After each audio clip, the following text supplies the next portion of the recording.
প্রশ্ন করা হবে না? আমরা কি শুধু সালাত আর সাওম নিয়ে জবাবদিহি করে পার পেয়ে যাব? শুধুমাত্র নেতানিয়াহুরই হাসুরের দিন শাস্তি হবে না, সে পাল্লায় শুধুমাত্র জালিমরা থাকবে না, যারা এই হত্যাকাণ্ডের সমর্থন দিয়েছে তাদের সবারও বিচার হবে। শুধুমাত্র এবাদতি সবকিছু নয়। আপনি যদি এভাবে ভেবে থাকেন তাহলে আপনি পুরোপুরি ভুল বুঝেছেন এই বিষয় ও ধর্মকে। এমন একদল মানুষ আছে যারা বলে যে এইসব ইস্যুতে আমার কিছু করার নেই। আমি কিছু সার্ভে দেখেছি, সেখানে প্রশ্ন ছিল ইসরায়েলে যা কিছু হচ্ছে সেটি নিয়ে আপনি কি ভাবছেন, ফিলিস্তিনে যা ঘটছে সে ব্যাপারে আপনার মতামত কি? কিছু মানুষ উত্তর দিয়েছেন এটা আমার ইস্যু নয়, আই ডোন্ট কেয়ার। অনেকেই বলেছেন এই ইস্যুতে আমি নিরপেক্ষ।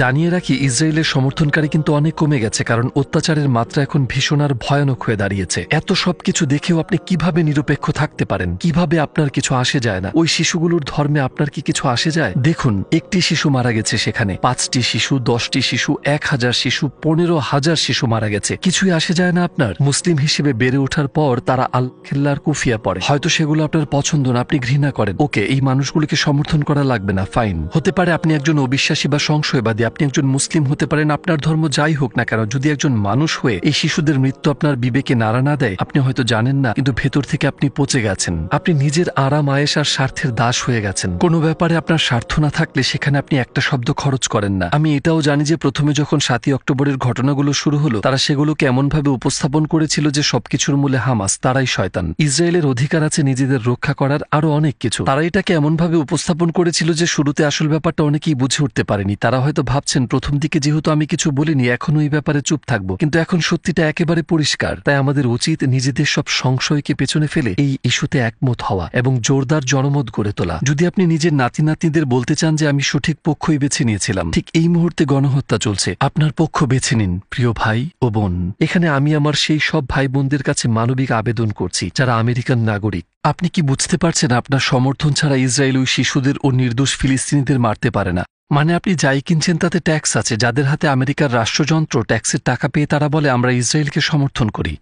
চাইলে পরিমাণটা দেখতে পারেন, ছোট সাহায্য নয়, $বিলিয়ন দিচ্ছে তারা সেখানে। যদি আমেরিকা প্রতিবাদ শুরু করে এই গণহত্যা থেমে যাবে। হ্যাঁ, আপনার উদ্দেশ্য হয়তো সৎ, আপনি হয়তো চাননি এসব কিছু ঘটুক, কিন্তু দিন শেষে আপনার ট্যাক্সের টাকা ছাড়া এসব কিছু সম্ভব হতো না। এই কথাগুলো আমি কেন বলছি? আপনি হয়তো নিজেকে অপরাধী ভাবছেন মনে মনে। হ্যাঁ, আপনি হয়তো ভাবছেন আমার উদ্দেশ্য সৎ, আমার কোনো খারাপ উদ্দেশ্য নেই। তাহলে আমি কি করতে পারি? একটা জনমত তৈরি করুন, বলুন আমরা এই গণহত্যার সমর্থন করি না। লিখুন, শেয়ার করুন, আশেপাশের মানুষদের জানান। ইলেকশনের সময় সঠিক মানুষকে ভোট দিন। এই কাজগুলো আপনি করতে পারেন। শেখ ওমর সুলেমান, একজন ফিলিস্তিনি যিনি আমেরিকায় থাকেন, তার ট্যাক্সের টাকাও কিন্তু এখানে ব্যয় হয়েছে। আমরা বললাম আপনার কেমন লাগছে এটা জেনে যে এই গণহত্যা আপনার ট্যাক্সের টাকাই হচ্ছে। তিনি বললেন নিজেকে অপরাধী লাগে। হ্যাঁ, তার অবশ্যই কোনো খারাপ উদ্দেশ্য নেই, কিন্তু দিন শেষে সেই টাকা এভাবেই খরচ হচ্ছে।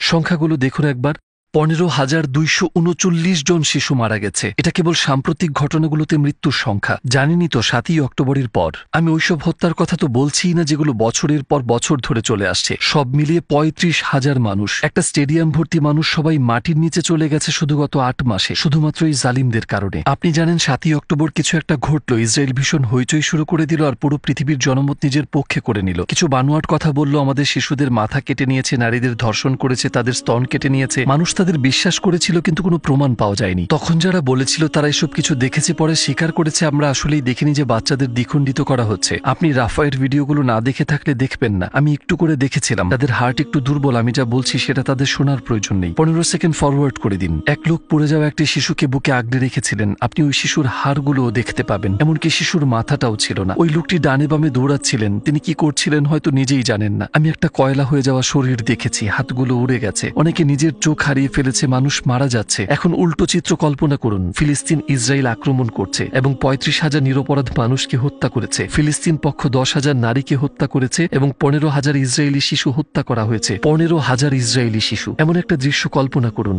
7ই অক্টোবর কিছু বিচ্ছিন্ন ঘটনা তুলে ধরে পুরো পৃথিবীর জনমত নিজেদের পক্ষে করে নিল। এখন উল্টোটা কল্পনা করুন, আপনি শুনেছেন কি ঘটেছে? একটা ইসরায়েলি শিশুর মাথা কেটে নেওয়া হয়েছে, পুরো জায়গাটা জ্বালিয়ে দিয়েছে। ফিলিস্তিন ইসরায়েলের হাসপাতালে বোমা ফেলেছে, তারা ইসরায়েলিদের বলেছে দক্ষিণে যেতে এবং 20 লক্ষ মানুষকে ঘরবাড়ি ছাড়তে বাধ্য করেছে। সবাই যখন দক্ষিণে গেল, তাদের তাঁবুগুলোতে রকেট আক্রমণ শুরু করলো। যদি এমন কিছু ঘটতো তাহলে বিশ্বের জনমত কি একই রকম থাকতো? তারা এখন ফিলিস্তিনকে কিছুটা সমর্থন করছে। এই কাল্পনিক সিনারিওতে তারা কি ইসরায়েলকে এমন সামান্যই সমর্থন করত, নাকি তারা বলতো তোমাদের সমস্ত নিউক্লিয়ার বম দিয়ে ফিলিস্তিনিদের উপর আক্রমণ করো, বিন্দুমাত্র দয়া দেখিও না? এইভাবে তারা বম্বিং করতো আর মানুষ খুব শান্তভাবে এই ছবিগুলো দেখত, কোনো চোখের পানি ছাড়াই। কি আশ্চর্য! আমাদের নবীজির একটি হাদিস রয়েছে, তোমাদের মধ্যে কেউ কোনো অন্যায় হতে দেখলে তাকে বলো যেন হাত দিয়ে বাধা দেয়। সেটা করার সামর্থ্য যদি না থাকে সে যেন অন্তত মুখ দিয়ে প্রতিবাদ করে, এবং সেই সামর্থ্য যদি না থাকে তাহলে যেন মন থেকে বাধা দেয়, আর সেটা হলো ইমানের দুর্বলতম প্রদর্শন। চলুন একটা অবস্থান নেই, কাদের পাশে আছি বুঝিয়ে দেই, সামর্থ্যে যতটুকু সম্ভব করে যাই। যদি প্রশ্ন করেন ইসরায়েলের পতন কি করে হবে, এইসব অপরাধীদের কি শাস্তি হবে, আমি বলবো অবশ্যই জালিমদের বিচার হবে। সেটা কি এই দুনিয়াতেই হবে? আমার তাই মনে হয়। কিন্তু এই মানুষগুলোর বয়স যেহেতু এখনই 40-50 বছর, আরো 40-50 বছর পর নিশ্চয়ই তারা কবরবাসী হয়ে যাবে। সেই সব জালিমেরা আর যারা সেই জুলুমের সমর্থন করেছিল আর যারা একে থামাতে পারত কিন্তু তা করেনি, চিন্তার কিছু নেই, শতভাগ নিশ্চিত থাকুন 50 বছর পর আল্লাহর ন্যায় বিচারে এই মানুষগুলোর বিচার হবেই। তাদের এমনভাবে বিচার হবে, তারা এমনভাবে শাস্তি পাবে যে নিজেদের জীবদ্দশায় যেসব পাশবিক কাজগুলো তারা করে গেছে, যে শাস্তিগুলো তারা পাবে তার তুলনায় সেসব কিছুই না।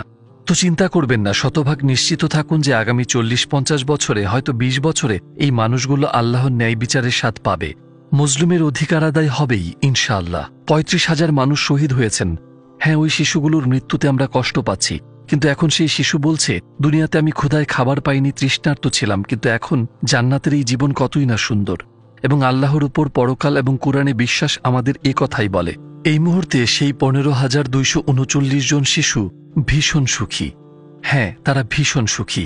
10,000 নারী, 35,000 শহীদ, তাদের কষ্টের দিন শেষ। কিন্তু যারা তাদের পেছনে রয়ে গেছে তারা কষ্টে আছে। তাই আমাদের উচিত তাদের সারিয়ে তোলা, প্রিয় ভাই ও বোন। আর ইসরায়েলের পরিণতি কি হবে তাহলে? এই জুলুম কি সত্যি একদিন শেষ হবে? আমাদের রব এই প্রশ্নগুলোর উত্তর দিয়ে দিয়েছেন সূরাতুল ইসরায়ের 4th এবং 8ম আয়াতের মধ্যে। আয়াতে বলা হয়েছে, ইহুদিরা পৃথিবীকে 2 বার কুলুষিত করেছে, যার ফলস্বরূপ তারা 2 বার অপদস্থ হয়েছে। তাদের শহরগুলো ধ্বংস হয়েছে আর তারা নির্বাসিত হয়েছে। প্রথমবার ছিল 598 খ্রিস্টপূর্বে ব্যাবিলনিয়ানদের দ্বারা, আর দ্বিতীয়বার ছিল 70 খ্রিস্টাব্দে রোমানদের দ্বারা। আজকের দিনের সাথে এই ঘটনাগুলোর কি সম্পর্ক? আল্লাহ কুরআনে বলছেন বনী ইসরায়েলকে উদ্দেশ্য করে, হয়তোবা তোমাদের প্রভু তোমাদের উপর রহম করবেন, কিন্তু তোমরা যদি ফিরে যাও পাপের পথে, আমরাও ফিরে আসবো শাস্তিতে। অর্থাৎ তোমরা পাপে ফিরে গেলে আমরা শাস্তিতে ফিরে যাব। তোমরা একই অভিজ্ঞতার মুখোমুখি হবে যে অভিজ্ঞতা অতীতে হয়েছিল। যেমনটা আমরা জানি, জুলুম যখন একই মাত্রায় থাকে তখন তার ধ্বংস হয় না, এর ধ্বংস ঘটে যখন মাত্রা বাড়ে। যখন এর মাত্রা বাড়ে জনগণের বিবেক জেগে উঠতে থাকে। মাত্রা বাড়লে লোকজন প্রতিক্রিয়া দেখায়, ঠিক যেমনটা আজকের দিনে ঘটছে। একটি জনমত গড়ে উঠেছে, একটি সার্বজনীন চেতনা গড়ে উঠছে। ঠিক এভাবেই নিপীড়নের সমাপ্তি ঘটে। ইতিহাসের পাতা জুড়ে অনেক অত্যাচারীর কথা শোনা যায়, আর প্রতিবারই অত্যাচারীর শেষ পরিণতি ছিল একই।